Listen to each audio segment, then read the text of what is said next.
Welcome to Messy Disciples. We're so glad that you're here. My name is Pastor Bob. This is Gio. And we're excited for you to be a part of the conversation. And that's what these are. These are just conversations that started because Zoom became a way of life. And we thought what we were talking about might be something that could help people along the way. So, Pastor Bob, in your first video that a lot of people probably just got done watching before coming to this video, you drop a bomb on us, and you share with us these qualities in the leadership series, these qualities of leaders, and the topic really became, the leaders that we have right now, the people that are running for office and trying to represent, human rights and all the things that are important to people. The question came up to look into the Bible and what does it say? And man, you dropped a bombshell on us in that last video, and you left us hanging with a couple of really interesting dudes. 4 of them to be exact, a handful, but 2 that I think we're going to focus on today, and I can't wait. So why don't you take over? So the first ones I want to start with are the last 2 I mentioned in the last video, which is the non-Israelite, the non-believing leaders, while God's people were living as exiles away from their land. The exile is when God's people had forgotten about him. They had mistreated their relationship with God, and they were abusing not just their relationship with God, but they began abusing each other. And they took for granted a great many things that God had given them. So God allows them to be taken away from their homeland. Very painful episode. First, Israel was destroyed in the north by the Assyrians, and then Judah and Jerusalem itself was destroyed by King Nebuchadnezzar, who was a Babylonian king. The Assyrians, who came first and took God's people away, the way that the Assyrians built an empire is they would destroy everything and everybody and then just take all your cool stuff and say, haha, we won. The Nebuchadnezzar was a new kind of empire. The Babylonian Empire would come in and they would destroy all of your military capability. So all your defenses and ammunitions and everything. And then what they would do is they would take all of your smart, intelligent, cultured people and things, all of your science and medical technology and political technology and religious technology and people, they would take all that back to Babylon. And they did that to enrich their empire, but also to try and assimilate all of the world's best everything into one place. And so basically like Google. Wow, yeah. That's really remarkable. I had no idea that existed. Yeah, so then they would rule the places that they conquered. They would leave all the non-cool people or the people who weren't very popular or rich. They would leave them, but all the great people they would take. Well, the empire after them, which is Cyrus, is the Persian or the Medo-Persian Empire. He didn't like the nightmare of having everybody in one spot.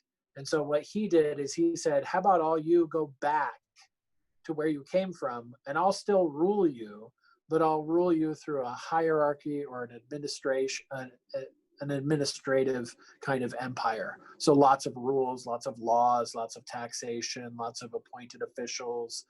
And so really what you're seeing in Nebuchadnezzar and Cyrus is a shift in how the world did the empire business. And Nebuchadnezzar was the first. Nebuchadnezzar, the first leadership quality that we need to focus in on about Nebuchadnezzar is this. Nebuchadnezzar was sent by God. Now, the crazy thing about that is Nebuchadnezzar doesn't even worship God. He doesn't believe in God. He doesn't follow God. He worships a god called Nebu. He is, by everything on paper, he is an enemy of God's people, not just politically, but he's also, people would look at him and say, he's a non-believer. But this was who God sent. And Jeremiah gets really serious about this. It's Jeremiah 25:9, when Jeremiah says, Behold, I will send and take all the families of the north, and Nebuchadnezzar, the king of Babylon, my servant. God calls the king of Babylon my servant. And so here's the first thing we need to learn. No matter who is elected into office, we need to be able to say that this is who God wanted in leadership. And we have to live in humility under that. And that's a really, really, really hard lesson, because everybody wants King David to be their king. But sometimes God sends the king of Babylon. Does that make sense? Yeah, and what a great I don't know if it's even a simile, but just what a great metaphor, I guess, for where we are right now. Yeah. You know, Cyrus versus Nebuchadnezzar, and you said they came in succession. Yeah, so we're going to talk about Nebuchadnezzar first, then we'll go to Cyrus, who comes after that. And you said Nebuchadnezzar prayed to a god called what? Nebu. Is that the sushi joint? Yeah. Yeah, So that's the first part of his name is also the name of his false god, right? right, So it's pretty interesting. Watch the it's pretty brown wild. rice. So tell us a little bit about. You said you're going to start with Nebuchadnezzar. Yeah. So I want Okay, to go through a cool. couple points with him, if that's cool. Yeah, absolutely. Let's hear more about him. Okay, and so the second thing I think that's important is Nebuchadnezzar was a king who had a vision and who had dreams for the empire that went past his own lifetime. So Nebuchadnezzar planned long. He didn't plan on his term. He didn't even plan on his life. He made plans and he seeded plans, and he had vision and dream for plans that went beyond his own life. He wanted to see his leadership legacy last more than just his reign, which was really the problem with a bunch of kings who came before him. They only planned on their own reign. And so a positive leadership quality we can get from Nebuchadnezzar is, here's a guy who had big vision. And I think that that's important in a leader, is they have to be somebody who's not just trying to do what's best for them while they're in office, but somebody who wants the best long-range vision, plan, dream that goes even beyond them. Does that make sense? Okay. Yeah. Now the third thing goes together with the fourth thing. The third thing, Nebuchadnezzar, he gave lip service to God, and he wasn't totally devoted to him. So for instance, in the story of Daniel and Meshach, Shadrach, and Abednego, or Hananiah, Mishael, and Azariah, he says in Daniel chapter 2, verse 28, when he sees what happens with Meshach, Shadrach, and Abednego, he says, listen, your God is the God of heaven. And so he pays lip service to God. He has the ability to identify that God is powerful. But really the fourth thing that's important about Nebuchadnezzar is that even though he was able to acknowledge that God is God, and he was willing to say that Yahweh God is the true God, the fourth thing that's really important is that eventually he was humble enough to say that God was his God. Does that make sense? Kind of. I'm trying to figure out how does that play in here? What's the assimilation here? What's the connection here? As it is. Now this might get really heated, and so I'm about to hit the trigger button. Right? So you ready for this? Yeah, hit it. All right. So there might be people who are running for office in the United States who pay lip service to being a Christian. And they may say, oh yeah, I believe in God, right? And that's good enough for us to say, at least you can acknowledge that God is God. But the fourth most important quality of a leader is that it has to be somebody who not just pays lip service, but in humility can acknowledge that God is God. And so it's not enough that they just say, oh yeah, I'm totally a Christian, you know, I love going to church, the music's incredible, and I love the smoke machine, you know. It has to be, you know. Wait, we have a smoke machine? Yeah. Hold up. Yeah, I know they have a smoke machine at church. I've Back been up. waiting for it. But the fourth most important quality is that they're not just somebody who can acknowledge that God is God, but that they can live in humility in front of him as well. And Nebuchadnezzar took pride in everything that he had, and God brought him low. He humbled him. He suffered terribly from an episode, I guess you could call it. He kind of lost his mind. And then after that episode, when he was delivered from that affliction, he acknowledged that listen, I have been proud and I've been arrogant and I thought I was cool, but listen, there's only one great person, and that is God. And I live under his blessing if he would bless me. And so we start out with Nebuchadnezzar being non-Christian, and then the story ends with him converting to Christianity. And so it's a very powerful kind of episode there. Well, we certainly see a lack of humility out there right now in so many different areas. It seems to be a more and more common than uncommon trait that I see is pretty prevalent. I read something interesting that kind of goes right in with this the other day. A guy that I follow online made a comment. He said, you know, when did it become that envy, which was seriously previously one of the seven, considered one of the seven deadly sins, and it shows up in the Ten Commandments and all over the place. When did envy, Brad Pitt's movies, become the popular way of thinking through these mediums of I think it was social injustice was what the guy said, and it was just an eye-opener kind of a comment to even hear, to kind of see, and then have you talk about Nebuchadnezzar, but the interesting part was that you said he was brought by God. He was brought by God, even though at the beginning he was a non-believer, he was still sent by God.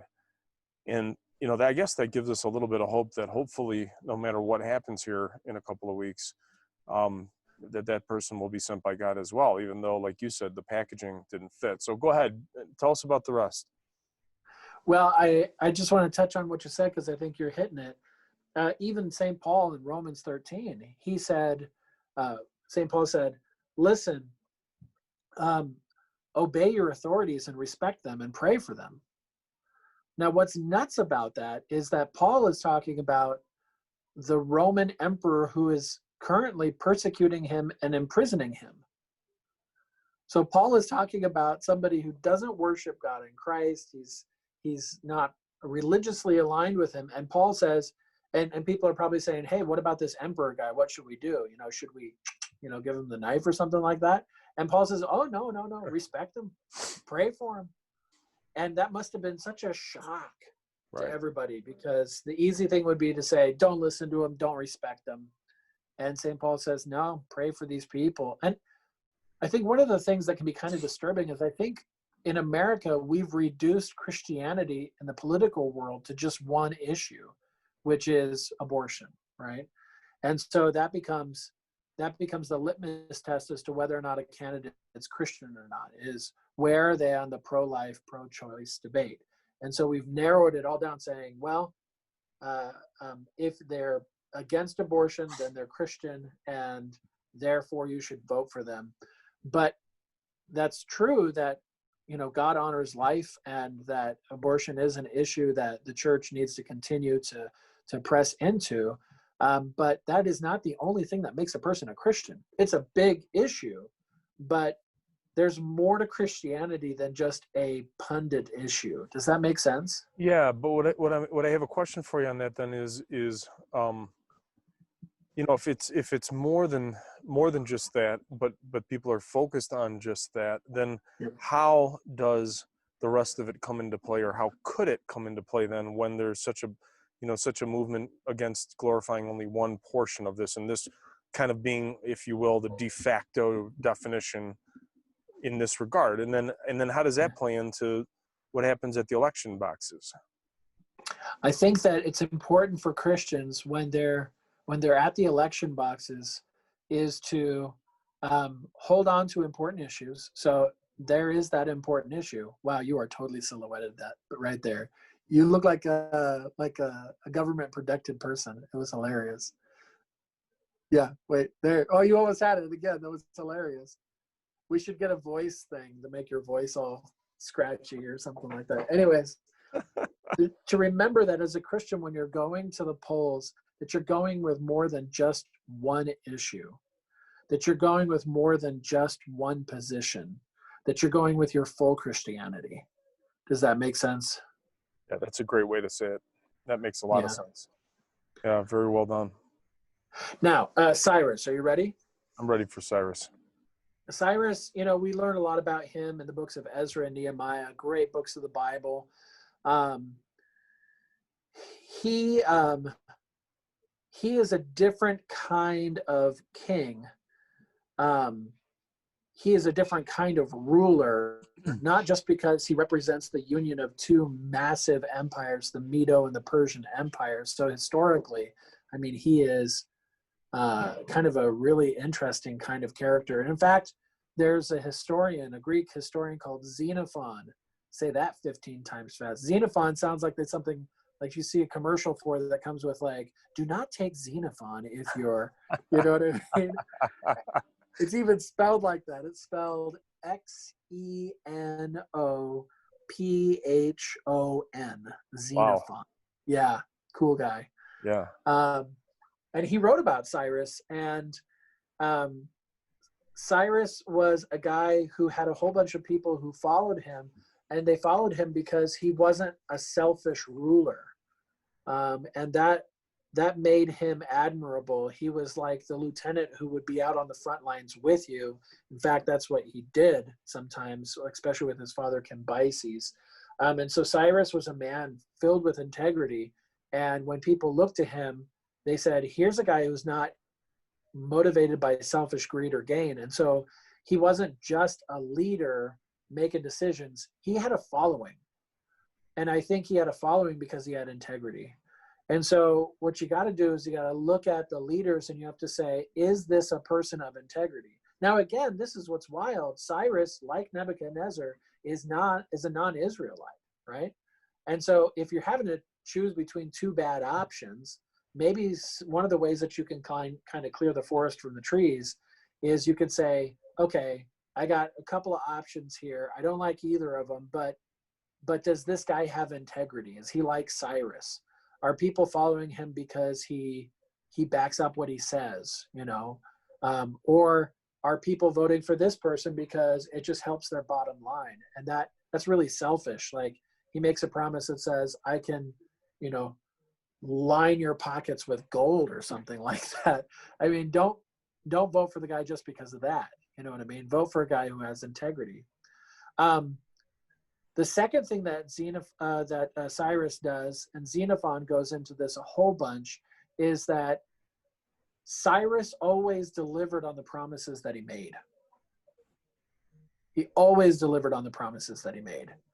He never made a promise that he did not follow up on, which means that in a way, he didn't make promises in the wind just to get elected. Oh, interesting. Yeah. And it also means that he didn't make many promises. Well, but that's important because it's trust. Yeah, that's right. You said trust. That's very good because he was known as a truth teller. All right. And so, for instance, in the Bible, when Cyrus says, yes, I'm going to send you back to go rebuild the city of Jerusalem, he didn't delay. He didn't make up excuses. He didn't say, oh, this is a bad time, or, oh, the money's just not good right now. Wait till the economy turns around. He delivered. He delivered on what he said. And that was a huge plus towards his leadership credit. The third thing I think that is really important about Cyrus is that he did not allow there to be divisions between leaders and his teams. He was really big on making sure that if there was internal conflict inside of his empire, that was settled, that was handled. And so we see this in the rebuilding of Jerusalem, where the leaders of Israel, they were rebuilding everything, and the local Persian authorities were like, well, we don't like that you're rebuilding everything because everybody's busy working for you and they're not busy, feeding me grapes and fanning me. And so, and they were like, I don't even know if I want Jerusalem rebuilt, because then what if you guys get all uppity and decide to take back the city? And so what those leaders, the Persian leaders, did is they badmouthed the Israelites back to Cyrus, and they threatened the Israelites saying, if you guys don't knock it off, then we are going to, we're going to badmouth you to the king, and he's going to take away all your stuff. And so what the Israelites did is they prayed. They said, God, you know our integrity. You know that we're doing this for you, that we're not doing anything wrong. And so they sent a letter to Cyrus and said, listen, this is what's going on. This is what they're saying. And Cyrus, he did not like division between his leaders. He liked people to work on teams. And so he sent out a delegation, quote unquote, to go in and mediate, and they fixed that conflict. And so he wasn't, I guess the easy way to say this was, he didn't cause drama and he didn't like drama. He didn't suffer any drama to live. Does that make sense? Are you saying the word suffer in like the biblical sense, meaning to allow? Yeah, He didn't that's suffer what I mean. He didn't suffer it to, okay. Yeah. Hey, that's very good. I really appreciate that you translate that for me, because sometimes I speak a little King Jamesy. It's okay. It lends to the authenticity. Well, that's a lot of food for thought for anybody that has been contemplating what to do here. Maybe you haven't gotten out and done any early voting because you're still waiting for this debate that's happening tomorrow. Maybe you're on the fence, or maybe you just want a little more confidence when you're going to the ballot box. But Pastor Bob, those two guys seem like a really interesting kickoff.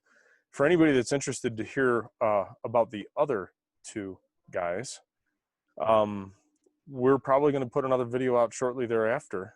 So make sure you look for it and check it out. Please comment and leave some likes in the box below. Tell your friends what we're doing and see if anybody else needs what we're given. Pastor Bob, how about a sign off? I think one of the things that's in common between these guys is that they shared the fruits of their victory generously. They celebrated the wins that happened.